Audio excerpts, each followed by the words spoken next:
Bertemu kembali. Gangguan bekalan tenaga kerja yang berlaku susulan pandemik COVID-19 membuka mata betapa pentingnya untuk kita bersiap sedia dengan sebarang kejutan. Dan juga contohnya, untuk sektor sawit sebagai contoh, 32,000 tenaga kerja diperlukan untuk memastikan kelancaran sektor itu. Itu hanya salah satu sektor pertanian yang berdepan dengan cabaran besar ini. Namun apa yang boleh kita lakukan sekarang dan ke mana tumpuan harus kita berikan untuk menyelesaikan isu ini? Itu yang saya bincangkan. Saya nak membawakan tamu saya pada jam ini, Pengerusi Eksekutif Institut Agro Usahawan Agro, Encik Nordin Abdul Malik bersedia pada ketika ini. Assalamualaikum, selamat pagi Encik Nordin. Terima kasih kerana bersama kami pada pagi ini. Pertama sekali kita melihat kepada ini bukannya masalah yang besar dihadapi oleh Malaysia pada ketika ini. Bagaimana untuk kita melihat punca utama terlebih dahulu? Kita faham PKP itu menjadi antara punca utama. Namun apa sebenarnya punca dasar yang menyebabkan gangguan bekalan tenaga kerja ini berlaku di Malaysia sebenarnya? Sebenarnya masalah tenaga kerja di Malaysia ini bukanlah semata-mata disebabkan oleh masalah PKP. PKP ataupun COVID-19 ini hanyalah menjadi satu dia punya turning point yang mempercepatkan lagi masalah itu menjadi semakin rumit. Dia sebenarnya sejak dulu kita mempunyai satu kekurangan dari segi perancangan sumber manusia kita, khususnya dalam sektor peladangan dan juga pertanian yang membawa kepada keperluan makanan, ya. Kerana ada beberapa sebab. Yang pertama sekali ialah kerana kebergantungan kita kepada sumber asing yang begitu tinggi. Sumber asing ini ialah dari segi tenaga kerja, kemudian bekalan makanan yang kita import terlalu tinggi, dan yang berikutnya iaitu input pertanian yang juga kita banyak bergantung kepada sumber-sumber import, dan yang keempatnya sebenarnya tiada penyelarasan yang begitu jelas dengan dasar-dasarnya juga, yang melibatkan pelbagai pihak yang membentuk kepada apa yang dipanggil ekosistem dalam membangunkan sumber manusia dalam sektor pertanian. Seperti kita lihat, kita ada Kementerian Perdagangan dan Kementerian Pertanian dan Industri Makanan seperti MAFI, kita ada Kementerian Peladangan dan Komoditi, Kementerian Sumber Manusia dan banyak lagi. Tetapi oleh dalam kita banyak itu, sebenarnya kadang-kadang kita tidak dapat menyelaraskan dengan baik agensi-agensi ini untuk melaksanakannya, maka berlakulah masalah yang berpanjangan dan berterusan sehingga hari ini kita dapat rasakan dengan begitu ketara dengan kita kekurangan bekalan makanan seperti minyak masak yang sekarang ini dilaporkan susah nak dapat walaupun kita pengeluar sawit yang terbaik.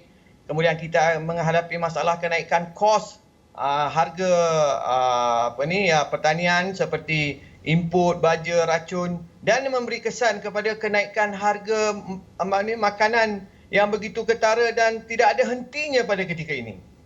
Dan salah satu sebabnya adalah berpunca daripada kekurangan pekerja di sektor peladangan dan pertanian sekarang ini.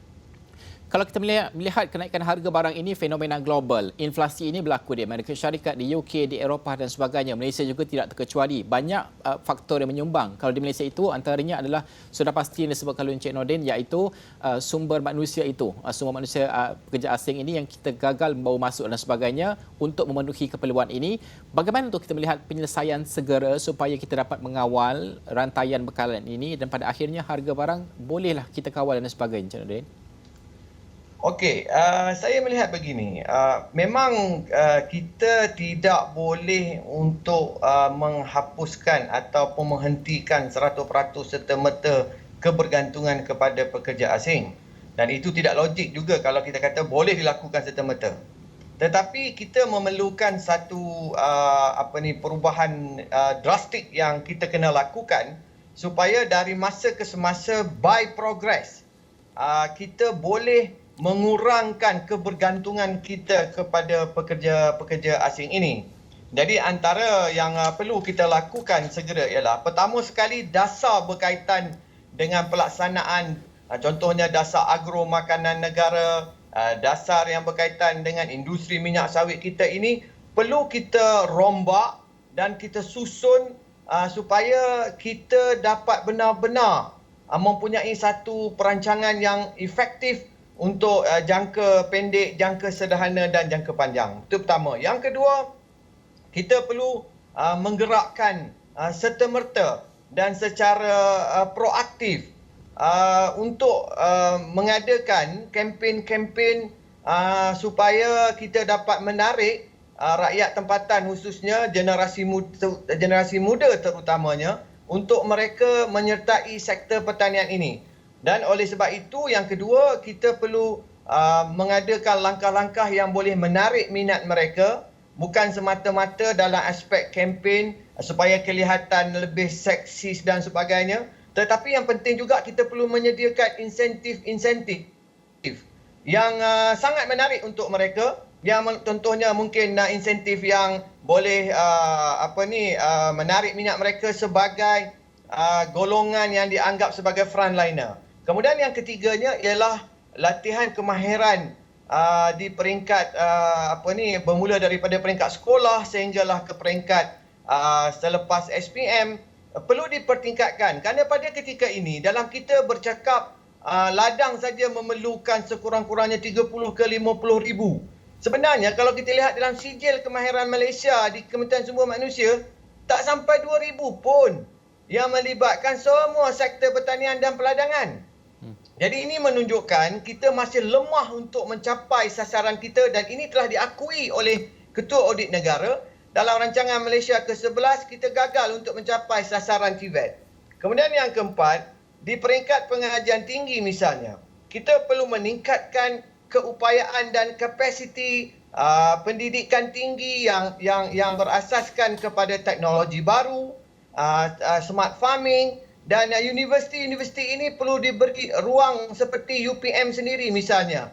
Mereka perlu diberi peruntukan yang besar untuk membolehkan mereka mempunyai standard pendidikan tinggi yang mempunyai teknologi moden dan terkini, dan juga boleh menjadi penyelesaian kepada cabaran pertanian menghadapi isu pemanasan global atau climate change. Kemudian yang berikutnya, kita juga sudah tiba masanya untuk serius kita menekankan kepada pertanian moden yang berasaskan kepada artificial intelligence, IoT ataupun smart farming. Tetapi kita tidak boleh hanya menjadikan perancangan tersebut apa yang dipanggil dalam bahasa Inggeris just on paper atau di atas kertas sahaja. Kita masih bercakap tentang IR 4.0 dan sebagainya. Tetapi hakikatnya pelaksanaannya masih bersifat pertanian tradisional, pertanian yang tidak berintensifkan modal, human capital ataupun teknologi, kerana kita masih lagi terbelenggu dengan cara pertanian bergantung kepada pekerja asing yang mereka ini sebenarnya berteknologi rendah. Jadi itulah akibatnya hari ini kita terbawa-bawa dengan budaya tersebut. Kemudian di samping itu, akhir sekali kita kena memastikan bahawa sektor pertanian ini berkembang dengan skala yang besar seperti mana kita lihat di luar negara, di negara-negara maju seperti di Belanda misalnya, bagi membolehkan bisnes yang berkembang ini menyediakan banyak peluang pekerjaan dan juga peluang untuk meningkatkan kerjaya dalam sektor pertanian. Jadi kita jangan salahkan graduan-graduan kita misalnya, mereka tidak mahu masuk ke sektor pertanian ini juga kerana industri di negara kita tidak menjadikan industri pertanian itu sebagai satu industri yang besar, industri yang menarik, industri yang menyediakan peluang pekerjaan yang banyak. Yep. Jadi akibatnya generasi muda tak masuk ke sektor-sektor ini semua. Cik Nordin tadi menyebut tentang bagaimana untuk menyediakan industri ini supaya lebih menarik kepada golongan muda. Berbaki 2 minit ini, bagaimana untuk kita menjadikan, kerana kita bercakap tentang smart farming sebagai contoh, memodernkan lagi perindustrian kita dan juga pertanian kita ini. Bagaimana ini harus dilakukan segera supaya kebergantungan kepada tenaga kerja yang ramai ini, intensif labor ini, lebih kurang dan sebagainya. Itu sebab saya mencadangkan 2 perkara kepada kerajaan. Pertama sekali ialah kerajaan sendiri perlu mewujudkan satu jawatan kuasa kerja bersama melibatkan semua kementerian yang menjurus kepada ekosistem generasi muda ini masuk. Misalnya Kementerian MAFI, seperti Kementerian Sumber Manusia. Itu yang pertama. Jadi supaya ianya dapat diselaraskan dan kita boleh bergerak bersama tanpa ada apa-apa gangguan di dalam rantaian ekosistem ini. Kemudian yang keduanya, kerjasama di antara awam dan swasta ini harus dipertingkatkan. Contohnya, dalam sektor latihan kemahiran sumber manusia dan pendidikan, sudah tiba masanya Kementerian Pertanian, Kementerian Sumber Manusia menyediakan apa yang dipanggil private window untuk menjayakan apa yang dipanggil perkongsian awam dan swasta atau private public partnership, kerana dengan cara macam inilah dapat mempercepatkan proses itu supaya kita dapat mengelakkan pelbagai karenah birokrasi dan kempen-kempen, saya tidak kata promosi, kempen-kempen perlu diadakan segera secara mass campaign supaya generasi muda ini faham, sedar dan mempunyai minat yang tinggi terhadap sektor pertanian yang sememangnya menjadi sumber ekonomi yang sangat lumayan pada masa depan. Okey. Encik Nordin, terima kasih kerana meluangkan masa bersama kami. Kita harapkan pandangan sebegini akan terus diangkat menjadi satu bentuk dasar dan dilaksanakan. Execution itu paling penting, bukan sahaja dasar yang kita mahu lihat. Terima kasih Encik Nordin Abdul Malik, iaitu merupakan pengerusi Eksekutif Institut Agro Sawan Agro untuk membincangkan tentang perkara tersebut, isu yang cukup penting kerana pada akhirnya inflasi itu terjadi dan juga tercetus. Antara faktornya adalah disebabkan oleh gangguan bekalan tenaga kerja ini. Baik, kita akan berhenti rehat seketika, kita akan kembali selepas ini.